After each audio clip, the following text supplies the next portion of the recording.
This chicken wire ghost is an inexpensive way to add a larger item to your haunt. I'm Carrie with Scary Halloween, making props and decor on a budget. You will only need one roll of 3-foot chicken wire for this, and this is 25 feet in length. You'll need 2 wire hangers, a pair of skelly hands that I'll post a link for, some tulle material, or you could use cheesecloth or creepy cloth, and 1 can of white spray paint. Set aside the wire that comes wrapped around the chicken wire. We're going to use that later. I think the hardest part for this prop is getting the darn roll to unwrap. I'm using almost half the roll to make the skirt, and I'm standing inside of it for more control. Here I'm pinching the ends around each other to make a large tube. It helps to wear gloves. Now I'm bending some large folds into the skirt to bring the waist in and to create pleats. This will take some time to shape. Here's the completed skirt, and as you can see, it's freestanding. Now let's work on the torso. I made another tube with chicken wire using the same method as the skirt, pinching the ends together to close the tube. This should be a little bit larger than the waist opening. Here I'm bending the end of the tube out to form a little dress ruffle. This will also help the torso sit on top of the skirt. Now I'm scrunching the waist in a little. Next, grab some of that wire we set aside and clip off a few pieces to connect the torso to the skirt. We're going to just use them like twisty ties.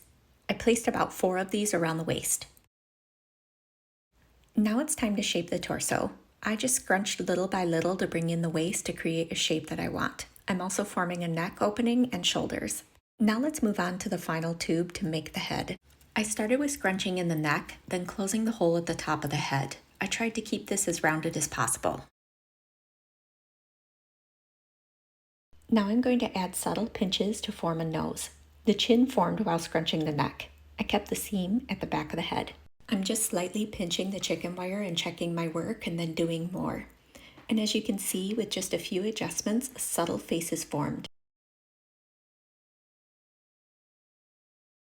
Now we're going to attach the head with the same method as the torso by twisty tying on some wire. It's starting to come together. Now we're going to use the wire hangers to make arms. Start with clipping off the hook and then straightening out the long piece. These skelly hands come with a pre-drilled hole.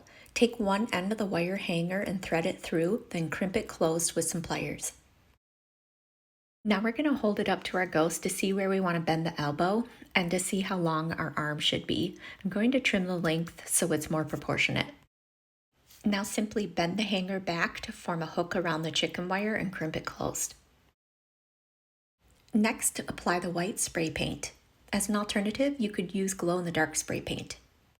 Now I'm taking a piece of the tulle material and wrapping it around the shoulders, then hot gluing it at the hands. To keep it from blowing over in the wind, I stake it to the ground. And for lighting, I love these color-changing solar lights, which I'll post a link for.